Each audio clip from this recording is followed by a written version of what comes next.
अगर आप अपने प्रोडक्ट को अपने कंप्यूटर में मेंटेन करना चाहते हैं, मीन्स जो भी बिजनेसमैन है, जो भी प्रोडक्ट खरीदते हैं, तो वो चाहते हैं कि हम अगर उनके पास अगर वो राइस का प्रोडक्ट मतलब राइस सेल कर रहे हैं, उनकी अगर डे का बिजनेस है, अगर वो राइस सेल कर रहे हैं, तो वो क्या कर सकते हैं, मीन्स उसका प्रोडक्ट वो रेट सारी चीज़ें क्वांटिटी सब सेव करके रख सकते हैं किसके माध्यम से। मीन्स हम यहाँ पे आपको एक डाटा टेबल बताएंगे। डाटा टेबल में क्या होगा, आपके पास उस एक प्रोडक्ट की मल्टीपल क्वांटिटी और मल्टीपल रेट हो, तो वो सारी चीज़ों को आप एक टेबल के थ्रू मेंटेन कर सकते हो। कैसे, चलिए हम देख लेते हैं उसके लिए। सबसे पहले एक फॉर्मूला के माध्यम से मैं उसका बेस बनाना चाहूँगी। मैंने यहाँ पे ले लिया राइस और यहाँ पे लेफ्ट साइड ले लिया रेट एक जगह और एक में ले लिया क्वांटिटी एक सेल में। ठीक है, रेट क्वांटिटी। हमारे राइस का रेट क्या है, ठीक है, जैसे हमने 24 का लिया राइस का रेट और क्वांटिटी हमारी हो गई मान लीजिए 1000, ये हो गया। अब हम इसी को मल्टीप्लाई कर देते। कैसे मल्टीप्लाई करेंगे, इक्वल। आपको ऐसे मल्टीप्लाई नहीं करना है कि आप ये 24,000 ऑटोमेटिक दिख रहा है ना, ऑटोमेटिक दिख तो रहा है 24,000, लेकिन आपको फॉर्मूला के थ्रू इसे अप्लाई करना है जिससे हमारा डेटा टेबल होगा जो वो क्या करेगा, इसी के बेस पे काम करेगा। पहले हमें एक बेस बनाना पड़ेगा, एज अ लिंक के रूप में वो काम करेगा। ठीक है, यहाँ पे मैंने ले लिया, आप रेट को क्वांटिटी के साथ इंटू कर दीजिए। ठीक है, ये रेट को सेलेक्ट किया हमने, इंटू किया और क्वांटिटी को सेलेक्ट कर दिया।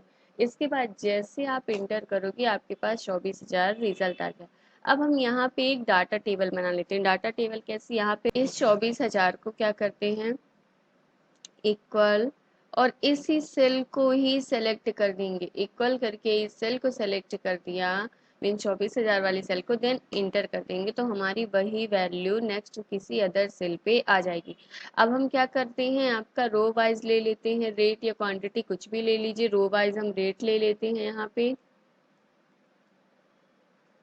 और कॉलम वाइज आपका क्वांटिटी ले लेते हैं। ये मीन्स हम क्वांटिटी ऐसे लिखेंगे, ये हमारी ऐसी क्वांटिटी लिखती जाएगी और ऐसा हमारा कॉलम रो वाइज रेट लिखता जाएगा।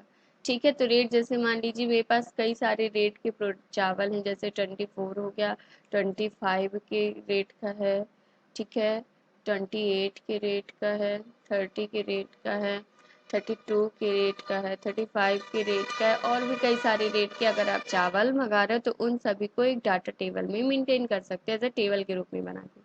ठीक है, और भी अच्छे अच्छे महंगे जैसे आपके पास है 38 रुपए के हिसाब से भी चावल है, ठीक है, 42 रुपए के हिसाब से भी है, 45 रुपए के हिसाब से, मतलब जितना रेट जो आप डालते जाओगे। क्वांटिटी हम यहाँ पे डाल लेते हैं।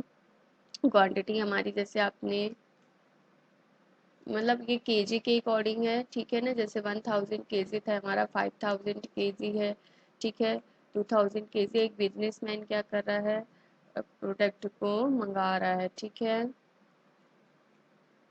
1500, 2500 केजी, 300 केजी, ठीक है ना। आप ये करिएगा, जितना रेट लिया है मतलब जितनी रो को आपने लिया है उतने ही कॉलम लेने पड़ेंगे। 8 रो यहाँ पे हमने लिए तो आपको 8 कॉलम ही लेने पड़ेंगे, 1 2 3 4 5 6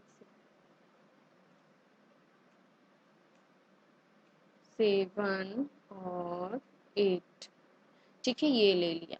इसके बाद अब हम क्या करते हैं, इन सभी को सेलेक्ट कर देते हैं, ये, ठीक है। इनको सेलेक्ट करने के बाद हम क्या करेंगे, जैसे हम डाटा टेबल पे जाएंगे, डाटा टेबल आपको कहाँ मिलेगा, डाटा वैलिडेशन में ही, व्हाट इफ एनालिसिस में डाटा टेबल। अगर आपने सिनेरियो मैनेजर और गोल सीक का वीडियो नहीं देखा तो मैं इसकी लिंक डिस्क्रिप्शन में शेयर कर दी हूँ, तो आप उसे देख लीजिएगा। क्योंकि अगर आपने ये सब बनाया तो आपको गोल सीक और सिनेरियो मैनेजर देखना चाहिए, क्योंकि ये तीनों एक ही का पार्ट है, ये एक व्हाट इफ एनालिसिस का ही पार्ट है। ठीक है, इसमें मैं सिर्फ आपको डाटा टेबल बता रही हूँ।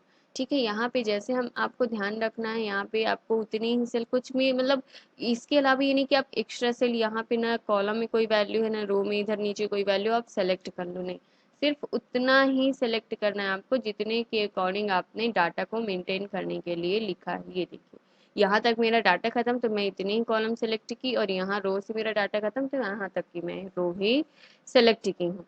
इसके बाद अब हम करेंगे, जैसे डाटा टेबल में क्लिक करेंगे और आपको बोलेगा रो इनपुट सेल। रो इनपुट सेल का मतलब है कि आपने रो में क्या इनपुट किया है। तो हमने बोला रो में हमारा रेट इनपुट है, ठीक है। तो हम इस रेट को सेलेक्ट करेंगे। बोल रहा रो इनपुट सेल मतलब कि जो रो वाली सेल है उसे इनपुट करें।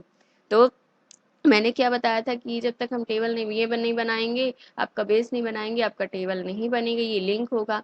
तो रो इनपुट सेल में मतलब ये हमारा रेट है रो इनपुट सेल में यहाँ पे, तो हम इस रेट को सेलेक्ट करेंगे, मतलब ये रेट हमारा सेलेक्ट होगा रो इनपुट सेल में। और कॉलम इनपुट सेल में आपका कनेक्ट हो जाएगा क्वांटिटी। ये क्वांटिटी हो गया, देन हम कर देंगे इंटर, तो हमारा डाटा मेंटेन हो जाएगा, ठीक है। अगर आपको मेरी ये वीडियो अच्छी लगी हो तो मेरे चैनल को लाइक कर दीजिए, सब्सक्राइब कर दीजिए, जिससे मेरे वीडियो से रिलेटेड सारी नोटिफिकेशन आपको मिल सके। Thank you for watching my videos.